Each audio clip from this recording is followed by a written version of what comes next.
Hey guys, Offbrand here. Today we're going to talk about Season 4 of Marvel Rivals and what's to come for Spider-Man mains. So I've gone through the patch notes many times. I've talked to other creators, other people who also play Spider-Man, also people who are just trying to understand why Spider-Man is in the place that he's in and how that can be better later on. And from what I'm seeing, I honestly want to talk about where Spider-Man's going to be and how playable he's going to be the next season. So as a Spider-Man main myself, I think the patches were overall like a good thing for Spider-Man. I think overall he is much more playable than he is before. And if we look at the patch notes and compare with every one of these new characters that may or may not be meta anymore, you can kind of see a trend that kind of makes Spider-Man a lot better and a lot more useful than he was in Season 3. Yo, morning, Busty. Alright, so I'll quickly go over some of the patches and like the changes that would actually improve Spider-Man's playability.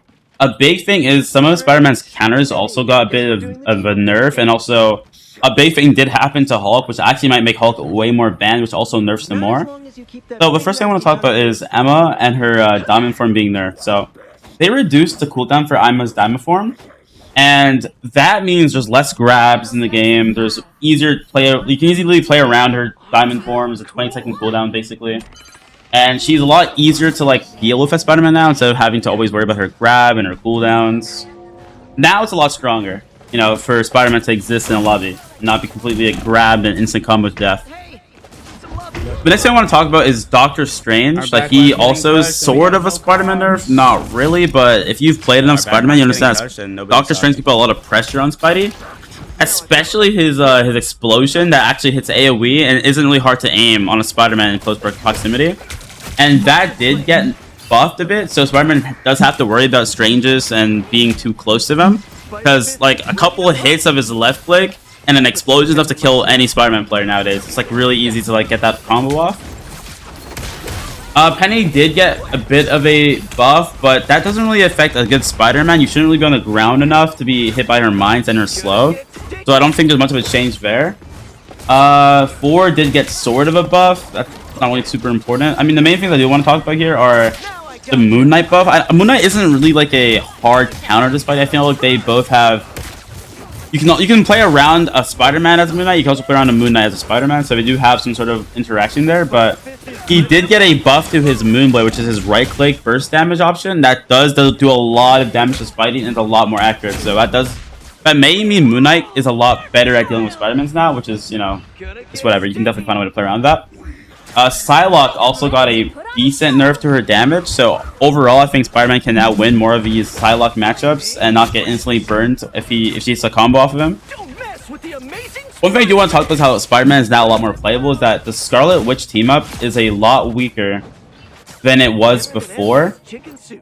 Like, okay, it's weaker, so a lot less splash damage, and also her ult ability is a bit stronger, but Spider-Man is one of the best characters to actually cancel out her ultimate ability.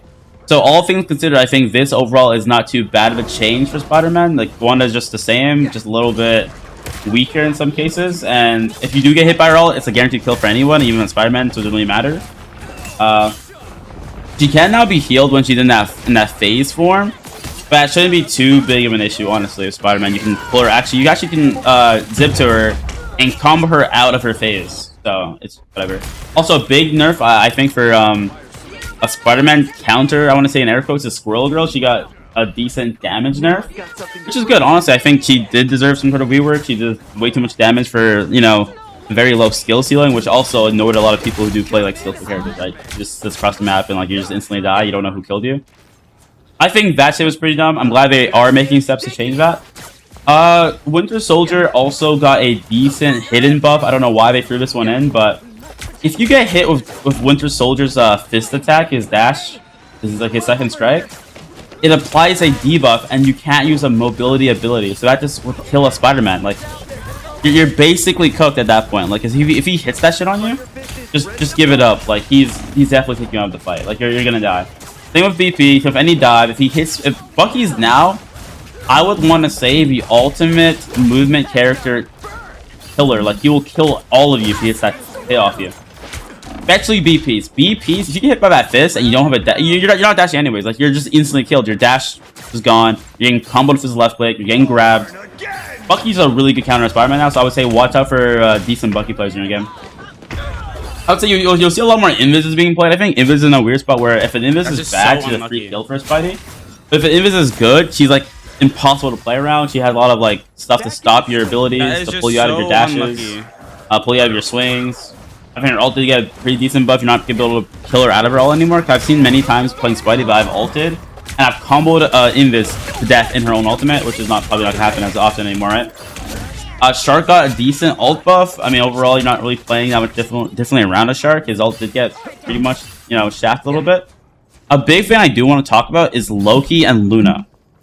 I know this isn't talked about enough, but Loki is one of the most annoying things to have to play against the Spider-Man. You have to like play a 30-30 or like a 30% chance of getting the real body. He has an instant TP, a teleportation, and also an immortality rune field. And he can copy the best ult in the game, which is Luna Snuff. And luckily, NetEase has decided to nerf both of them in this patch. I think you may see a lot less playtime from these two, and you might get more like Cloak Invis, more Loki Cloak. Either way, this is a good thing for Spider-Man. These characters are insane. Like Luna alone can like 1v1 a Spider-Man and win. A lot of people underestimate like a good Luna player, but they can actually do as much damage as a good hitscan player and like just kill out a Spider-Man. Stick an aim. Mantis got a decent buff, but it's like whatever. It doesn't really change much for player ability for a Spider-Man player. Ultron got a random buff. It's only changing for Spider-Man. The team-ups are pretty interesting. I wouldn't say any one of these are too crazy. Maybe the magic one could be pretty good against Spider-Man, so it attaches a person to the other person. It can be used on dive or on like support characters, so that could be pretty good for you know, magic players against Spider-Man. But we'll see. We'll have to see. The Gamma charge team-up did get nerfed pretty massively, and I think this nerf, I mean, it didn't get changed. I mean, adding BP to Gamma makes Hulk an even more likely ban, which means that Hulk, Namor, and BP are going to be all that much weaker. Because you just take away the Hulk instantly. It's a really good ban this season. I feel like season 4 is the Hulk ban season. Like, he's going to be out of the game for a bit.